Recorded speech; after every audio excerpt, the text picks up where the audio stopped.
Some legacies feel like home the moment you hear them. Tonight we return to 5 rooms in American memory, each lit by a different kind of glow.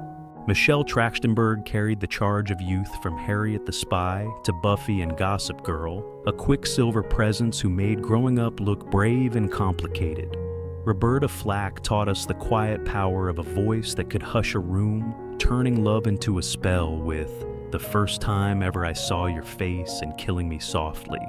Roy Ayers made daylight sing, a vibraphone heartbeat that turned summer into a groove and jazz into a bridge across generations.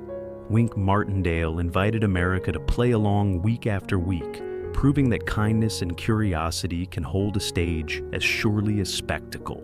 And Jay North, forever the mischievous neighbor kid, gave television one of its most enduring faces of childhood. They're gone. The echoes remain. Let's step back in gently and listen.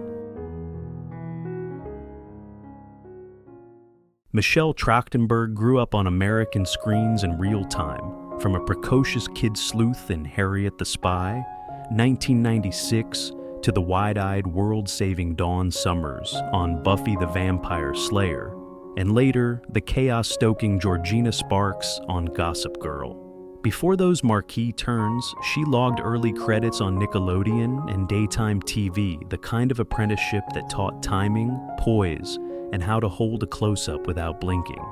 By her late teens, she could pivot easily between audiences, Disney ice rinks and Ice Princess teen comedy mayhem and Eurotrip, and the darker supernatural currents of Buffy.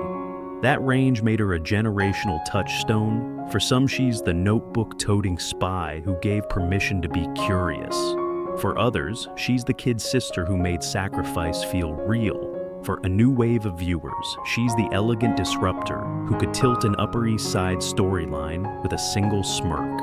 Even as her on-screen appearances slowed in the 2010s, her 2023 return to Gossip Girl reminded fans why her presence could reset a scene, sharp, playful, and a little dangerous. In the culture's memory, Michelle is both coming of age and catalyst, a reminder that growing up on camera can still leave room for mystery. In the last stretch of her life, Michelle Trachtenberg eased herself out of the Hollywood current. Friends told reporters that she had pulled back from the industry and kept a quieter circle, surfacing only occasionally, most memorably, to reprise Georgina Sparks in the Gossip Girl reboot in 2023. Health sat in the background, then moved to the foreground. In early 2024, after strangers picked apart her appearance, she pushed back on Instagram. "This is my face. I am happy and healthy." A glimpse of someone guarding her dignity while rumors swirled.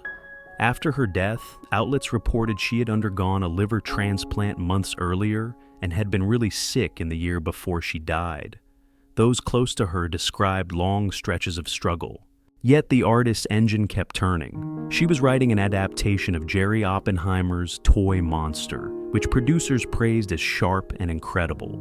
And she was still showing up for other people's stories, lending her voice to Spiral, a documentary about a family navigating mental illness. A benefit screening planned during SXSW became an in memoriam tribute. Colleagues remembered how deeply she felt for the subject, and how fully she worked when she had the strength. In April 2025, the picture of her final year came into focus when New York City's medical examiner said she had died from complications of diabetes mellitus, ruling the death natural. It explained the fragility friends had noticed without diminishing the force of what she left behind, the coming-of-age bravery, the mischievous spark, the instinct to keep telling stories, even as life got harder. Michelle Trachtenberg died on February 26, 2025 in New York City at just 38 years old. The news did not break immediately. There was no statement from a publicist, no wave of media alerts.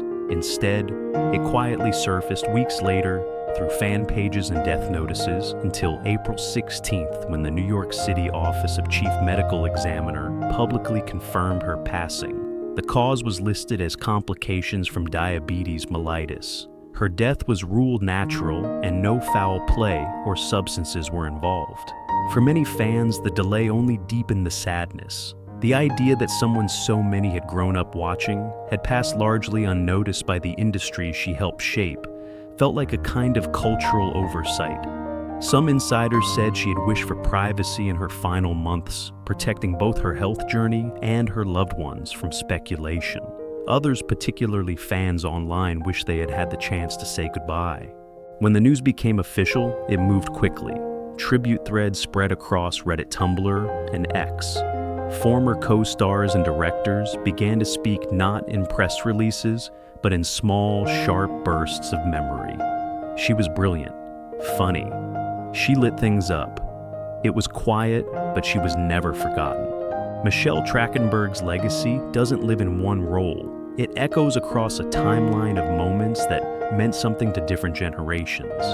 For kids of the 90s, she was Harriet the Spy, the girl who climbed fences, asked too many questions, and made it okay to be a little nosy and a lot brave. For fans of supernatural drama, she was Dawn Buffy's unexpected sister, the key to the universe, the teenager who gave emotional grounding to some of the series' most devastating arcs. And for those who grew up with prestige teen drama, she was Georgina Sparks, the perfectly chaotic energy that could throw a Manhattan social order into total collapse with a single look. Her colleagues remembered that edge. Sarah Michelle Gellar wrote, "She was more than a little sister. She was fire, curiosity, and heart." Josh Schwartz, co-creator of Gossip Girl, called her an agent of beautiful chaos. Across social media, fans stitched together clips and GIFs from her performances, often writing the same thing: she was the moment. More than anything, Michelle Trachtenberg proved that child stardom didn't have to burn out. It could shift, evolve, retreat, and still return on her own terms. Her death felt sudden, but her impact had always lingered quiet, strange, unforgettable.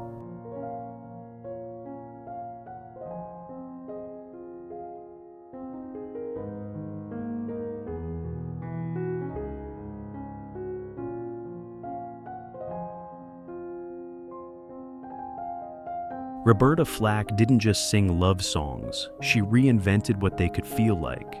With her elegant piano phrasing and voice that hovered between whisper and ache, she became a singular presence in American music, equal parts vulnerability and poise. Her breakthrough came with "The First Time Ever I Saw Your Face," a ballad so intimate it slowed down time and earned her the 1973 Grammy for Record of the Year. She won the same award again the next year with "Killing Me." Softly with his song, a haunting narrative of musical empathy that would later echo through generations via Lauryn Hill and the Fugees. Born in North Carolina in 1937 and trained as a classical pianist, Flack brought both technical command and emotional intuition to her artistry. Her performances defied genre. She moved with ease from soul to pop to jazz, blending precision with emotional truth. Throughout the 1970s and early 80s, her collaborations with Donny Hathaway yielded lush duets that captured both romantic longing and social depth. By the time her songs became cultural standards, Flack had already shaped what it meant to be heard, not loudly, but completely. In her hands, quiet didn't mean soft, it meant undeniable. In her final years, Roberta Flack lived with remarkable grace in the face of growing physical limitations. In 2016, she suffered a stroke that affected her ability to sing and play piano, two elements inseparable from her identity. By 2022, her representatives revealed that she had been diagnosed with amyotrophic lateral sclerosis, the neurodegenerative disease also known as Lou Gehrig's disease. It had made singing impossible, they said. For an artist whose very breath had once held millions in stillness, the diagnosis felt especially cruel. But even as her voice left the stage, her legacy became louder. She continued to support music education through the Roberta Flack Foundation and lent her name and story to projects aimed at inspiring the next generation. In 2023, a children's book, The Green Piano: How Little Me Found Music, shared her early journey from a Baptist minister's daughter in Black Mountain, North Carolina, to scholarship student at Howard University, to groundbreaking recording artist. "I taught myself how to dream with a piano," she once said. Flack also oversaw a remastering and archival effort of her classic albums, working with Rhino Records to preserve the original textures and soul of her catalog. And in quiet interviews, she reflected on her legacy with clarity and pride, not of accolades, but of feeling. "If I made you feel something you didn't know you needed, then I did my job." Despite ALS silencing her physically, Flack's presence remained unmistakable. Her songs played in hospital rooms, wedding aisles, late-night drives. Her voice, the one that once dared to sing slowly in a fast world, kept doing what it always had, taking its time and reaching us anyway. Roberta Flack passed away on February 24, 2025 at the age of 88 in her longtime home in Manhattan, New York. The announcement came from her publicist 2 days later, accompanied by a brief statement honoring her immeasurable contribution to American music and her grace under fire. Her death was described as peaceful. She had been in hospice care for several weeks, surrounded by close friends, former collaborators, and a rotation of family members.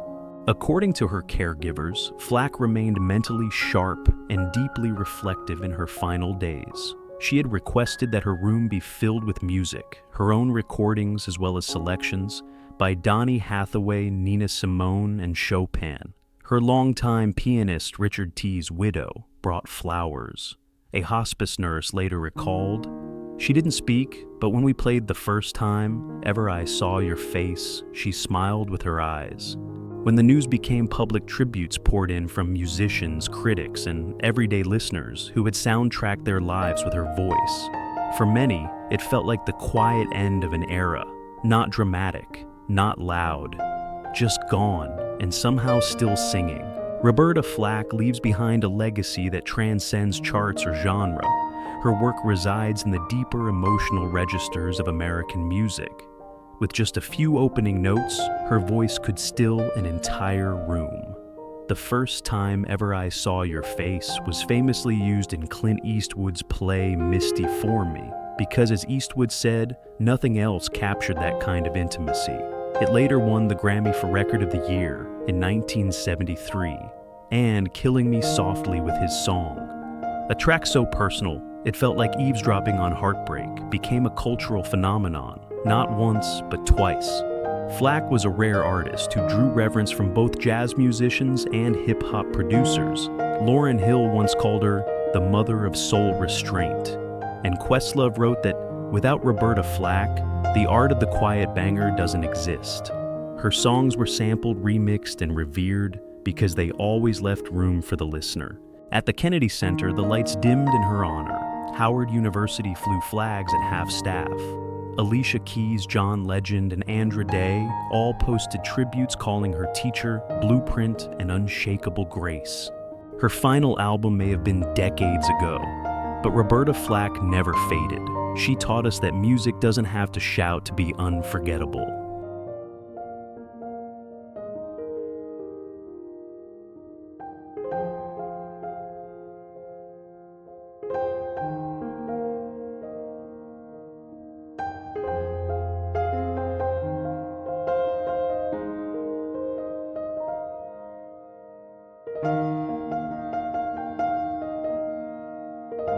Roy Ayers didn't just play the vibraphone, he turned it into a signature sound of joy, groove, and cultural fusion. Born in Los Angeles in 1940, Ayers grew up in a house filled with music. His mother was a piano teacher, his father a trombonist. By the late 1960s, he was working alongside jazz legend Herbie Mann, but it was in the 1970s, under his band name, Roy Ayers Ubiquity, that his style fully bloomed, a radiant blend of jazz, funk, soul, and proto-hip-hop sensibility.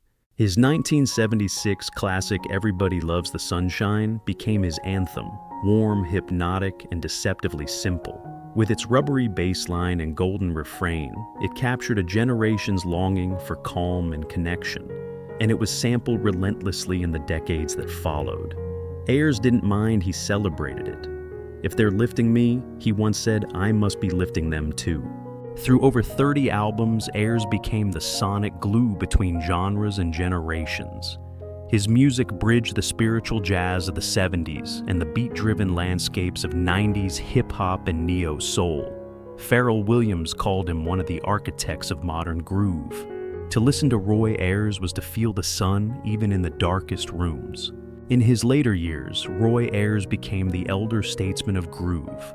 Though he had largely stepped back from full-time touring, he remained a revered presence in the world of music, appearing occasionally for tribute sets, interviews, and studio sessions.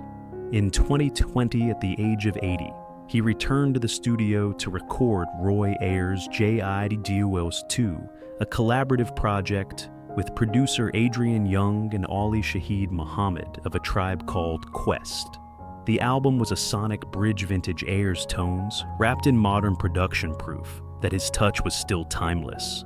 Despite health issues that gradually limited his mobility, Ayers was deeply engaged with his legacy. He worked with family and archivists to remaster older recordings, many of which had become hard to find or misattributed across decades of vinyl pressings and bootlegs. Interviews in 2023 and 2024 revealed a man reflective but still playful, proud of the generations who had sampled, remixed, and repurposed his music into new sounds and movements. For Ayers' influence was never about control, it was about continuity.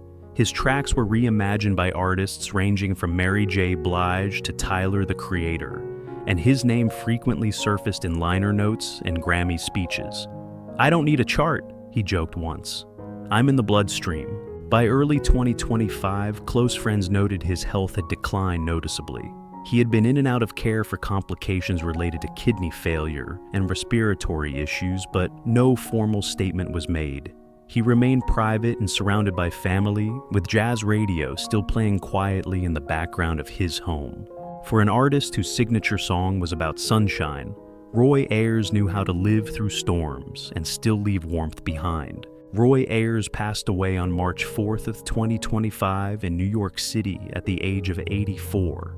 His family confirmed the news in a quiet statement shared with select media outlets, calling him a guiding light in sound and a father of groove who never stopped listening. The cause of death was reported as complications from chronic kidney disease, an illness he had managed privately for several years. He died in his sleep, surrounded by family and close musical collaborators. According to longtime friend and percussionist Victor Jones, Ayers had spent his final evening doing what he loved most, listening to music. They had played tracks from Horace Silver Miles Davis, and even his own Everybody Loves the Sunshine. He smiled when he heard the one Jones recalled, said, "It never got old." News of his passing spread quickly across musical communities. DJs dedicated sets to him. Rappers posted clips of his samples. NPR jazz critic Nate Chinen wrote simply, "We lost the bridge, but the bridge left us everything." There was no spectacle, no ceremony, just a quiet exit perfectly in tune with the man who always let rhythm speak louder than words. Roy Ayers didn't just influence music, he became part of its molecular structure. His legacy runs deep through jazz, funk, soul, R&B, and hip-hop, with hundreds of artists borrowing, bending, and building on his sound. Everybody Loves the Sunshine has been sampled or interpolated by artists including Common, Mary J. Blige, Tupac, Mos Def, and Erykah Badu, each adding new verses but never disturbing the warmth at its core. In the wake of his death, tributes flowed from across the musical spectrum. Questlove called him the godfather of groove, and Thundercat posted, "Roy taught me space how to make silence swing." Tyler, the Creator, shared a clip of searching writing. "This man's chords raise me." Even international artists Gil Peterson in the UK, Nujabes fans in Japan celebrated him as a connector of worlds. Major outlets like Rolling Stone, Pitchfork, and The Guardian published retrospectives not just on Ayers' music, but on his philosophy, let the music breathe and let the listener move. A proposed Grammy Lifetime Achievement Award, long overdue, is now expected posthumously. More than awards or chart numbers, though Roy Ayers gave us something rarer, music that feels alive every time it plays. His vibraphone didn't just ring, it shimmered, and it still does.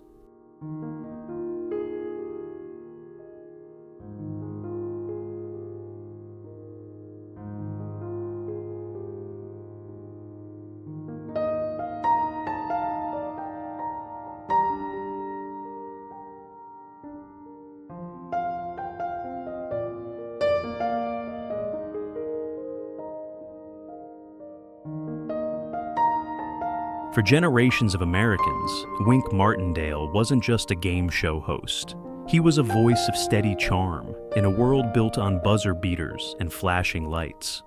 With his trademark smile, velvet cadence, and immaculate suits, Martindale brought calm authority to the controlled chaos of TV trivia. Whether hosting Tic-Tac-Dough, Gambit, or Det, he guided contestants through puzzles and prizes with warmth, patience, and wit. Born in Jackson, Tennessee in 1933, Martindale started as a radio DJ in his teens, eventually becoming one of the earliest TV personalities to make the leap from local broadcasting to national fame. In 1959, he even recorded a surprise hit, Single Deck of Cards, a spoken-word tribute to soldiers and faith, which sold over 1 million copies. But it was on daytime television where he truly made his mark, turning game shows into living room rituals. Across more than 20 game shows and 6 decades, Martindale never raised his voice, never lost his rhythm. He didn't need gimmicks, he had grace. As television evolved and formats changed, he remained an icon of civility in a medium built for noise. To watch Wink was to be reassured someone kind, sharp, and fair was at the helm. In his later years, Wink Martindale never fully stepped away from the spotlight, he simply reframed it.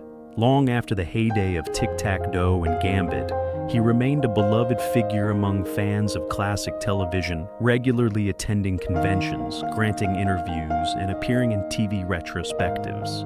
While others of his era faded quietly, Martindale adapted. He launched a YouTube channel in the 2010s dedicated to rare game show clips and behind-the-scenes commentary, earning him a new generation of followers. His voice measured enthusiastic unmistakably his narrated forgotten moments of broadcast history, with both reverence and humor. In interviews, he often said he felt like a caretaker of a golden era. He also spent time chronicling his own story. His memoir, Winking at Life, offered fans a glimpse behind the curtain, his early days in Memphis radio, his friendship with Elvis Presley, and the pressures of live TV when a single flub line could throw off a whole broadcast. Yet, even in reflection, he never turned bitter. "I had a front row seat to television becoming America's pastime," he once said. "I never stopped enjoying the view." Behind the scenes, Martindale's health began to decline in 2024, with reports of increasing frailty and limited public appearances. But he remained mentally sharp and deeply connected to the world he helped shape. His final television appearance, a taped tribute on the Game Show Network's 30th anniversary special, aired just months before his passing. He wasn't just a host. He was a curator, a mentor, and in many ways the last living bridge between television's earliest days and its modern form. When Wink spoke, people still listened. Wink Martindale passed away on April 15, 2025 at the age of 91 in Rancho Mirage, California, where he had lived for many years with his wife Sandy. The announcement came from his longtime publicist describing his passing as peaceful and dignified, surrounded by family and close friends. Though his health had been in quiet decline for over a year, Martindale remained private about his condition.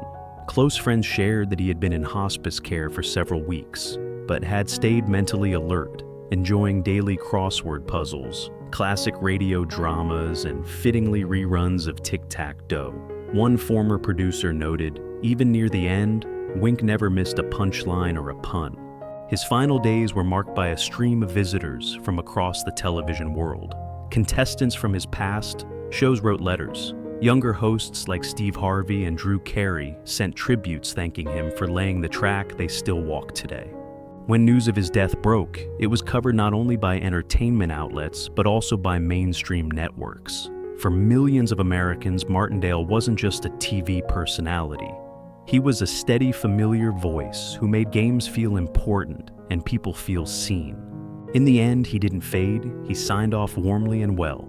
Wink Martindale's legacy rests not just in the number of shows he hosted, but in how he hosted them, with kindness, clarity, and a deep respect for his contestants and viewers. At a time when television often leaned into spectacle and sarcasm, Martindale embodied something gentler: trust. He didn't make people feel small for getting the answer wrong. He made them feel brave for playing.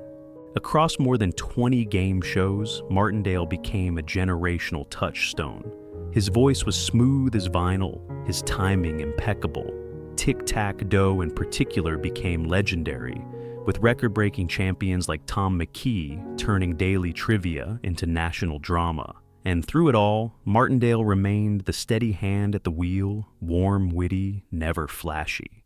After his passing tributes arrived from across eras, Pat Sajak called him the blueprint. Alex Trebek's estate issued a rare public statement calling Wink a foundational pillar of the genre. The Game Show Network ran a week-long retrospective titled The Gentleman Host, featuring fan-favorite episodes and rare behind-the-scenes footage. But perhaps the most fitting tribute came from a former contestant who wrote, "Wink made me feel like I belonged on TV. Even when I lost, I left with dignity. That was his magic. He didn't just host the game, he honored the people who played."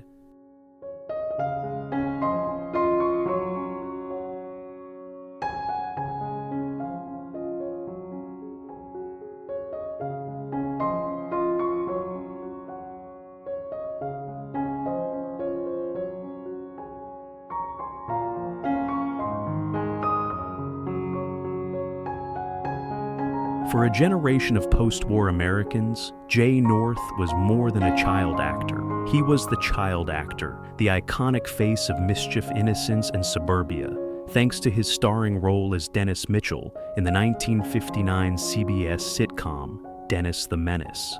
With his blonde hair, striped shirts, and wide-eyed expressions, North didn't just portray a precocious kid, he embodied the early golden age of family television.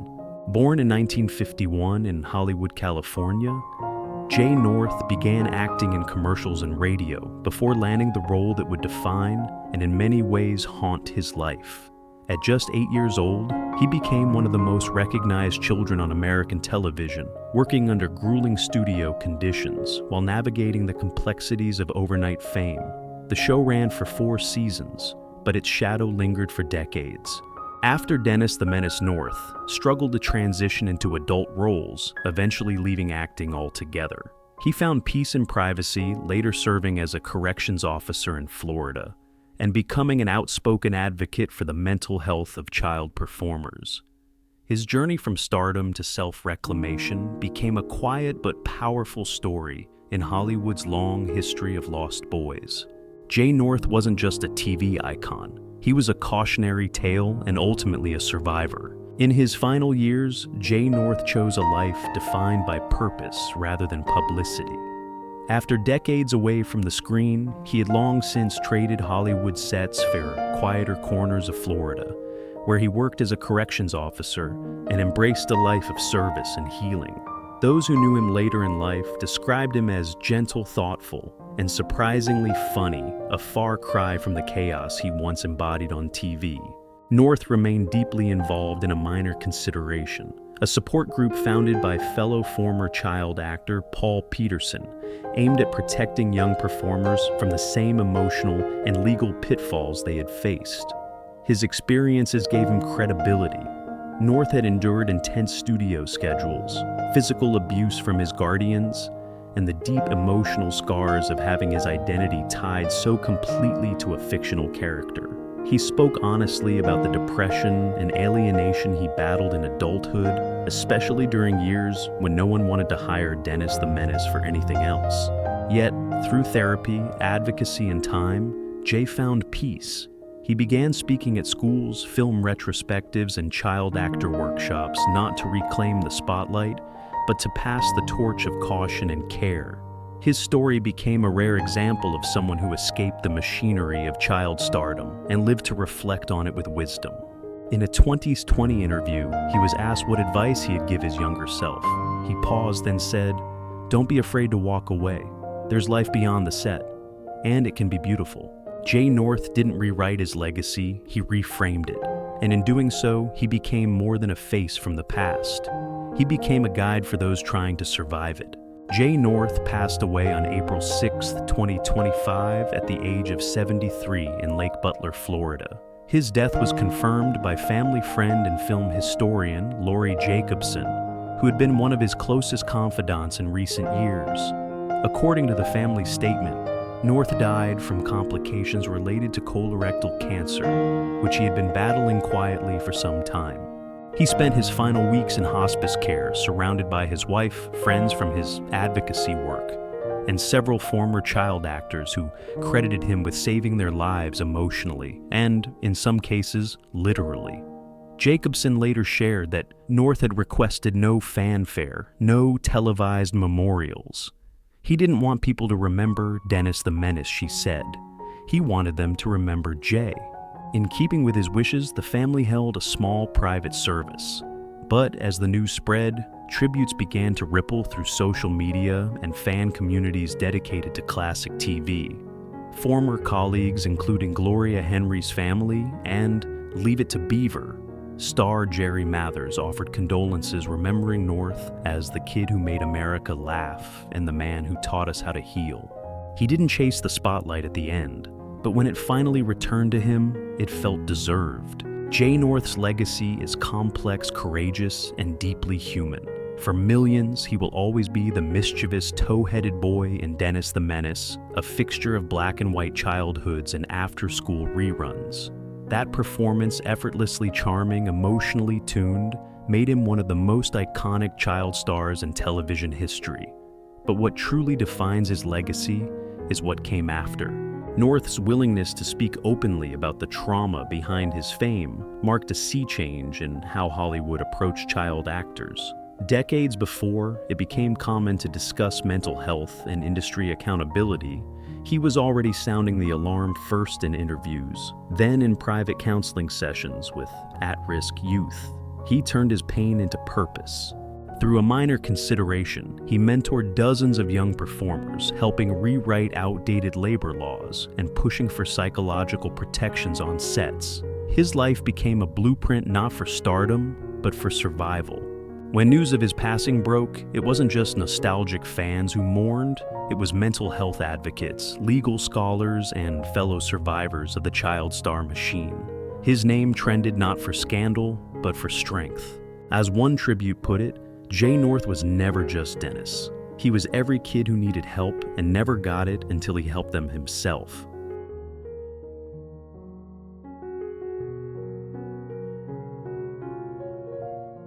Five voices, 5 eras, 5 echoes that still ring.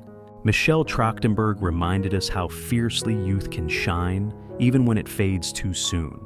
Roberta Flack taught the world to listen softly and feel deeply.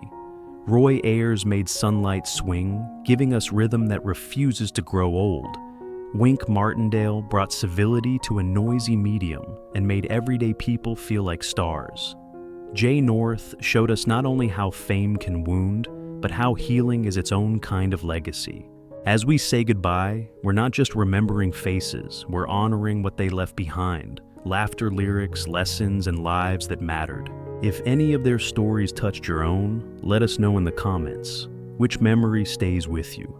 And who would you like us to remember next? Until then, thank you for watching Echoes of Fame. Please like, comment, and subscribe to keep the memories alive.